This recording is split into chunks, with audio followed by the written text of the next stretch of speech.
వాళ్ళు all members in the top of roof of FBJ, right?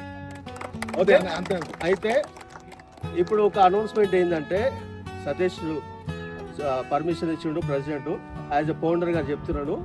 ఒక 50 మందిలో ఒక 14 మంది మీరు ఈగో పక్కకు పెట్టి స్పెషల్గా ఒక 14 మంది కావాలా.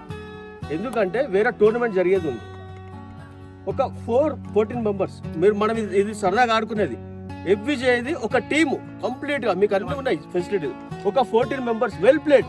దీంట్లో ఈగోస్ ఎవరు పక్క పెట్టుకోవద్దు. జాకిర్ చెప్పినా కదా అంటాడా అని చెప్తున్నాడు. ఓకే కదా, ఒక టీం మాత్రం ఎందుకు చెప్తున్నా అంటే ఇప్పుడు 3-4 టీములు కాదు, ఒకటే టీము ఇది ఆడుకుంటప్పుడు 3 కాదు 4 మంది మేము కూడా ఆడతాం, లేపుతాం మేము కూడా. కానీ ఒక టీం 14 మంది కావాలి మనకి ఒక టీం. ఎప్పుడు వరకు అంటే ఇది మొన్న మా మీటింగ్ అయింది, ఆల్ మొత్తం స్కిల్ సిటీస్ మొత్తం మనకి జూలై వరకు నాకు కావాలి ఒక టీం. మనం ఓకే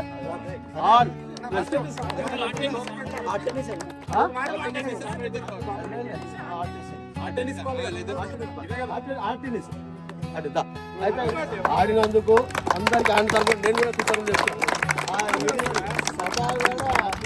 సక్సెస్ అయినందుకు మేము మా తోటి మిత్రులు నాగేంద్ర గారు, చిన్న రవి, వీరన్న అసలు వెరీ హ్యాపీ టుడే. ఎందుకంటే చాలా కలిసాం మనం. నా గౌరవాధ్యక్షుడు ప్రకాష్ అన్న అందరం సీనియర్లు ఇవాళ కలిసాము. ఇవాళ వెరీ హ్యాపీ టుడే. మాకు దసరా ఉన్నది.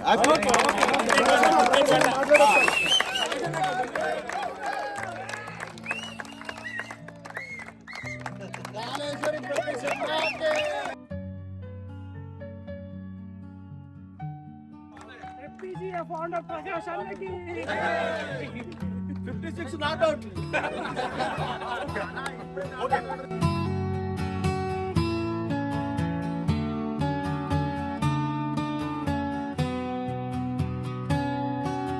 కార్యక్రమాన్ని ఎంత జయప్రదంగా చేసినందుకు మీ అందరికీ ధన్యవాదాలు.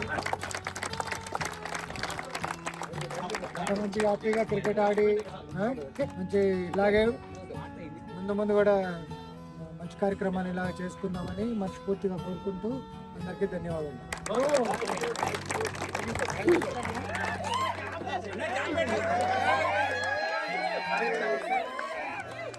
మన FBJ గ్రూప్ అందరికీ నమస్కారం. ఎల్లప్పుడూ మీరు అందరూ ఇలానే ఎంజాయ్ చేయాలి. మా అసోసియేషన్ తరఫున మీకు ఎప్పుడు వెళ్ళాలని సాగుతాం. ఇంకొకటి, ఈసారి మన కొత్తగా ఏమొచ్చిందంటే ఒక ఆయన ముందుకొచ్చి మన ఫౌండర్ చైర్మన్ మన అధ్యక్షునిగా ముందుకొచ్చి మన అందరికీ ఒక ట్రీట్ ఇచ్చిండు. ఇప్పటి సంది మన నెక్స్ట్ రమణన్న కూడా రెడీగా ఉన్నాడు లైన్లో.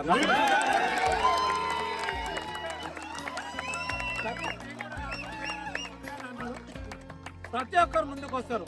ఎప్పుడు మీరు అందరు వెళ్ళాలా అసోసియేషన్కి సహకరించాలి. ఇలాగే ఎంజాయ్ చేయాలి. అందరు ఇట్లా సమాధానం. జై FBJ. ఇందిరాగాంధీ బర్త్డే రోజు 19th November 19th.